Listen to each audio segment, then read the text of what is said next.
Hello friends, welcome to Kuldeep education point. तो आज हम हमारी जो टॉपिक चल रहा है उत्तर वैदिक सभ्यता, उसका ये आज हमारा पार्ट 4 है, क्लास 23। इसका हमारा एक पार्ट और है, पार्ट 5। उसके बाद हमारा ये टॉपिक जो है वैदिक सभ्यता वो समाप्त हो जाएगा।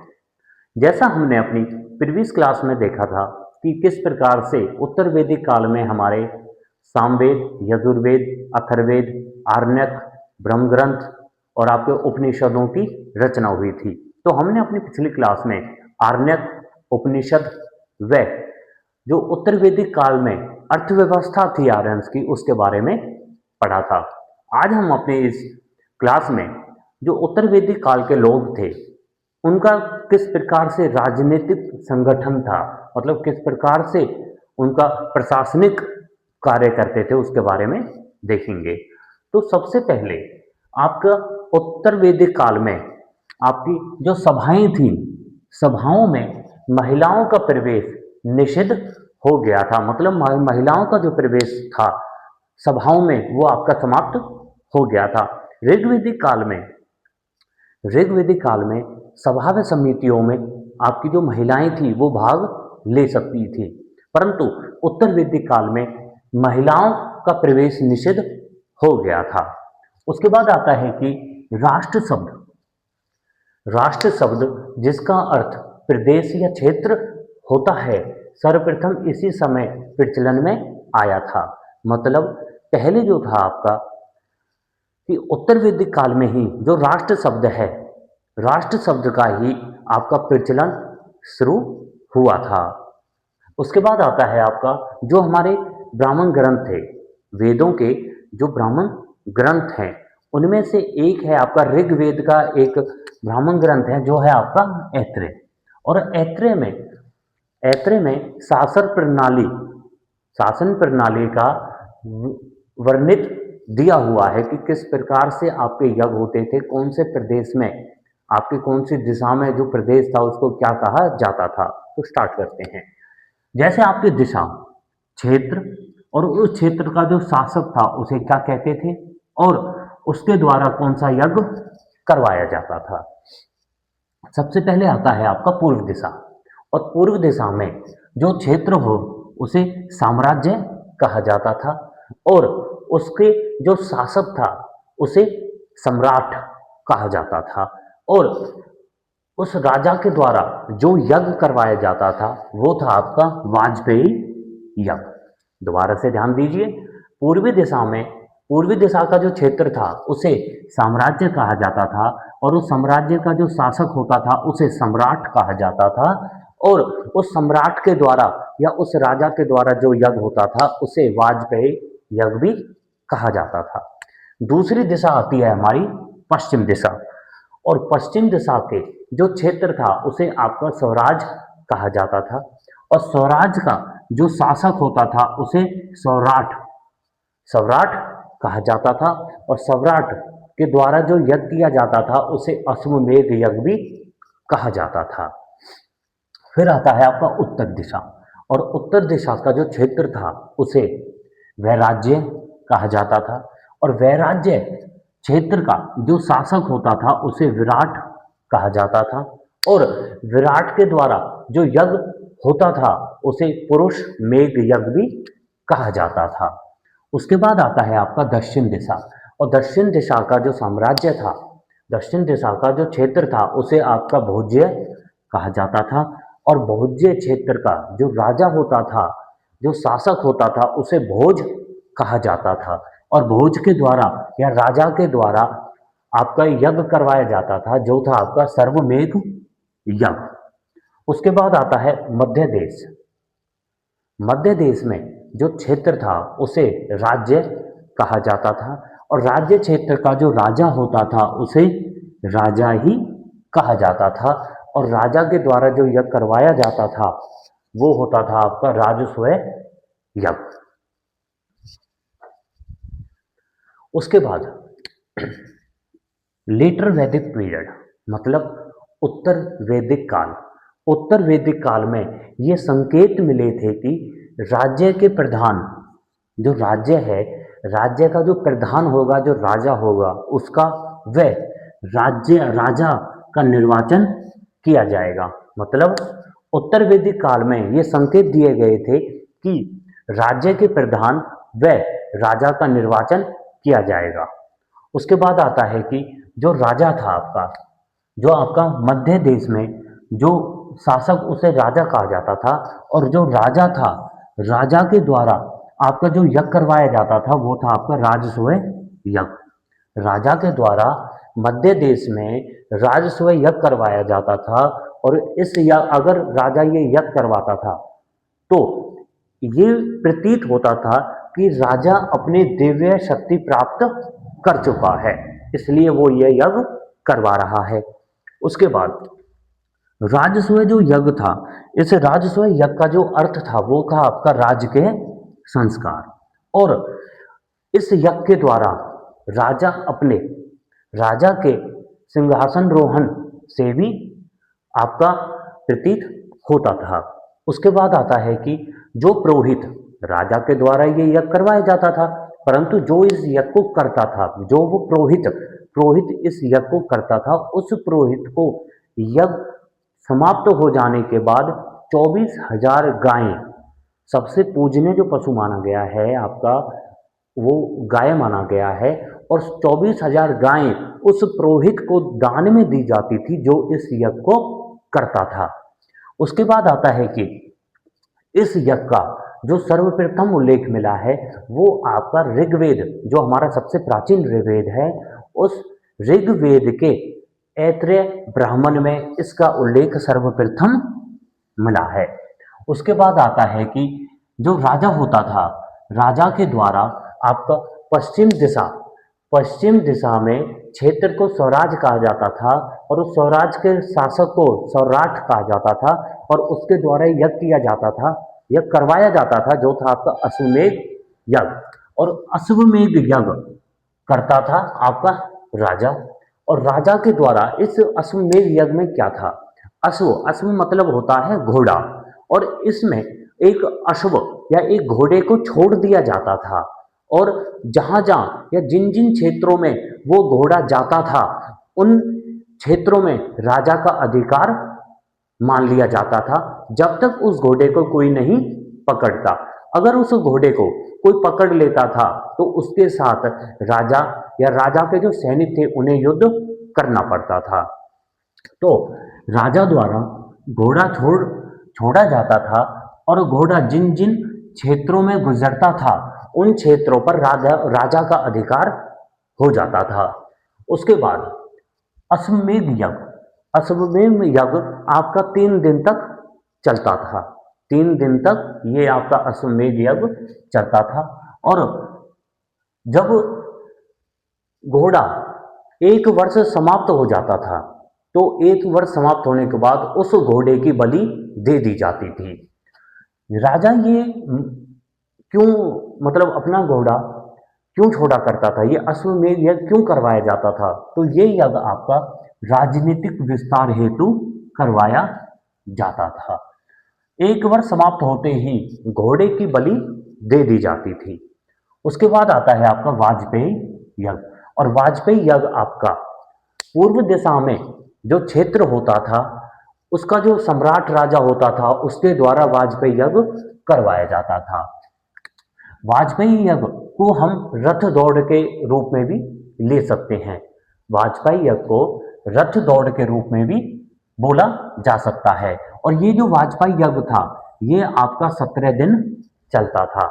ये आपका 17 दिन चलता था।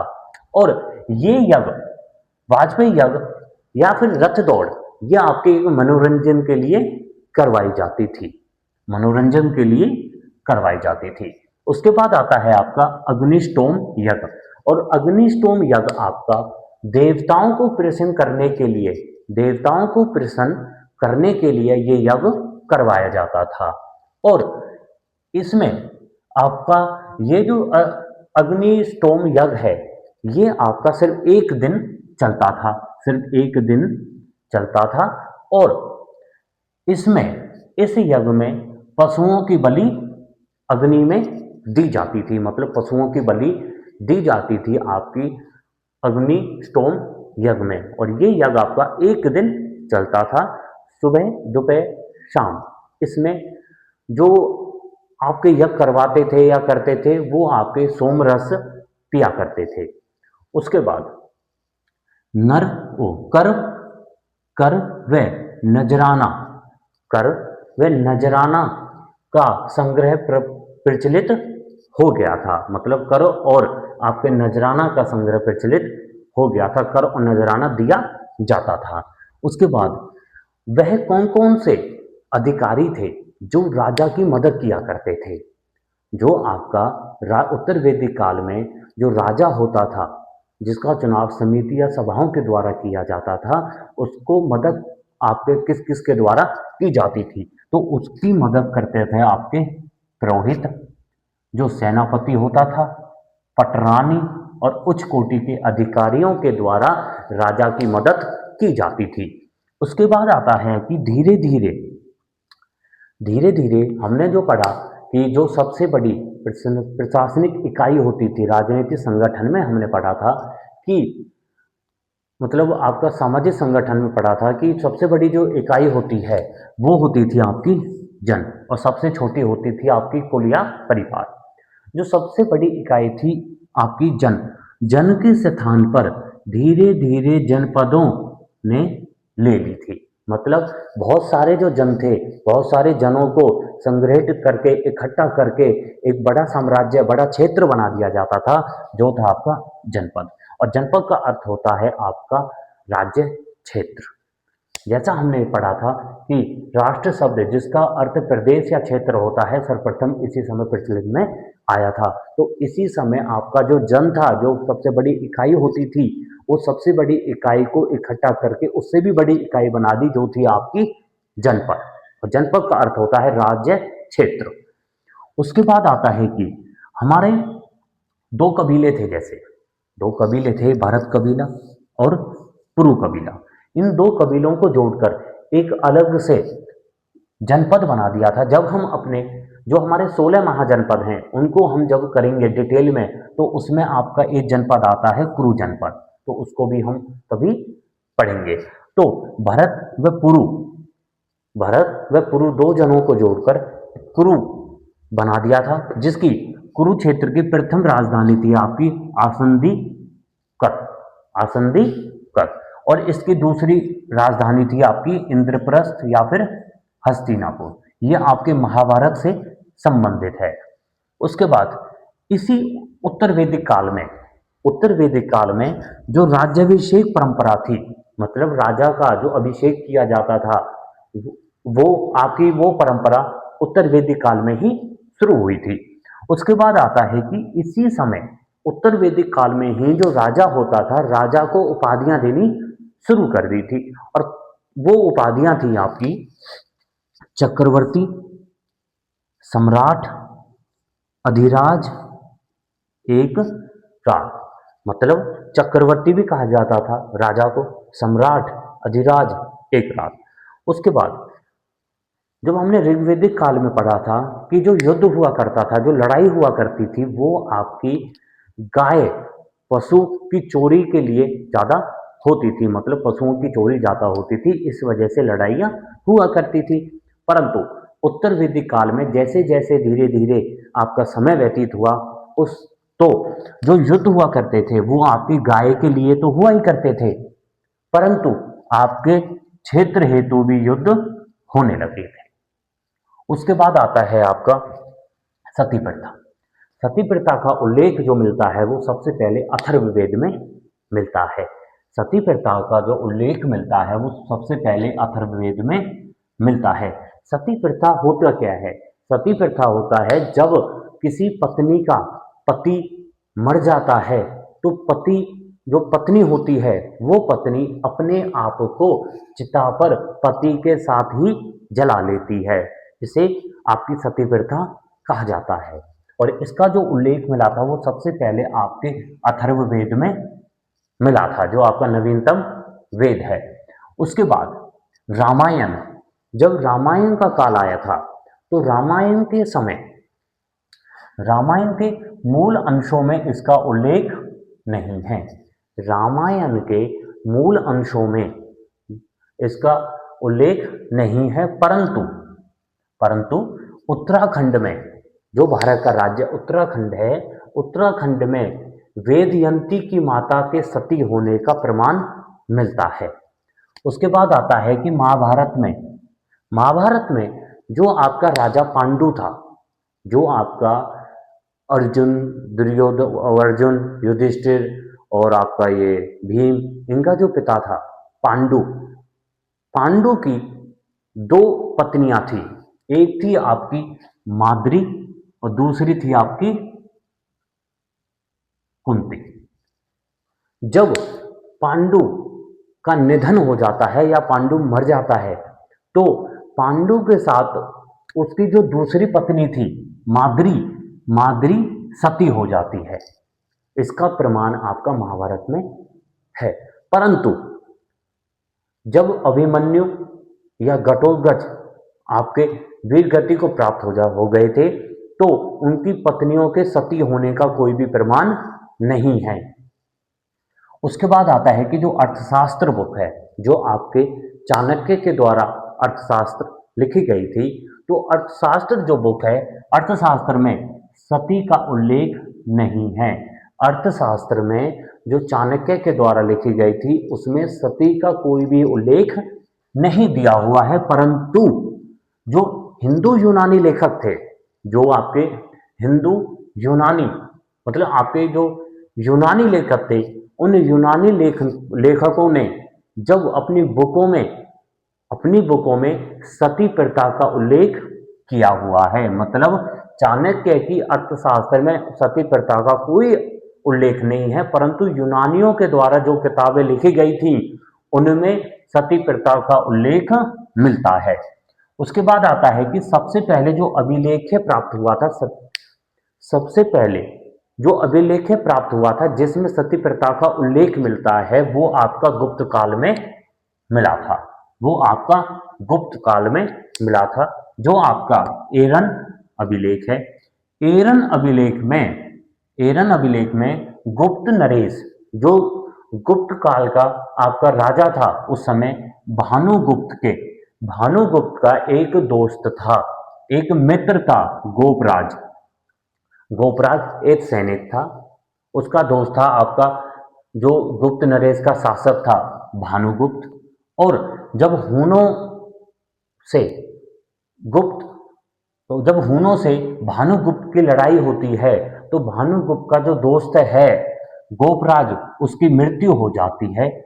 और उसकी जो पत्नी होती है, गोपराज की जो पत्नी थी, उसकी पत्नी के सती होने के प्रमाण मिलते हैं। मतलब उसकी पत्नी भी अपने पति के साथ सती हो गई थी। उसके बाद आता है कि ये प्रथा कैसे आपकी समाप्त की गई थी। तो 1829 में सती प्रथा समाप्त कर दी गई थी, और इसके लिए जो प्रयास किए गए थे, वो किया था आपका उस समय के governor general Lord William Bentinck और राजा राममोहन राय के द्वारा इसको समाप्त किया गया था। इनके प्रयासों से ही सती प्रथा 1829 में समाप्त की गई थी। तो फ्रेंड्स, ये थी हमारी क्लास 23, जिसमें जो आज हमारी आपकी उत्तर वैदिक सभ्यता का पार्ट 4 था। जो हमारा पार्ट 5 होगा, जो हमारा अंतिम पार्ट होगा, उसमें हम आपकी किस प्रकार से उत्तर वैदिक काल में आपकी आश्रम व्यवस्था थी उसको पढ़ेंगे, और किस प्रकार से जो सामाजिक व्यवस्था थी उसको पढ़ेंगे। उत्तर वैदिक काल के लोग कौन कौन से भगवानों को माना करते थे उसके बारे में पढ़ेंगे, और किस प्रकार से 16 संस्कार हैं उसके बारे में पढ़ेंगे। और 8 प्रकार के जो विवाह था, 8 प्रकार के जो विवाह होते थे, उनके बारे में हम अपनी नेक्स्ट वीडियो में करेंगे। Thank you.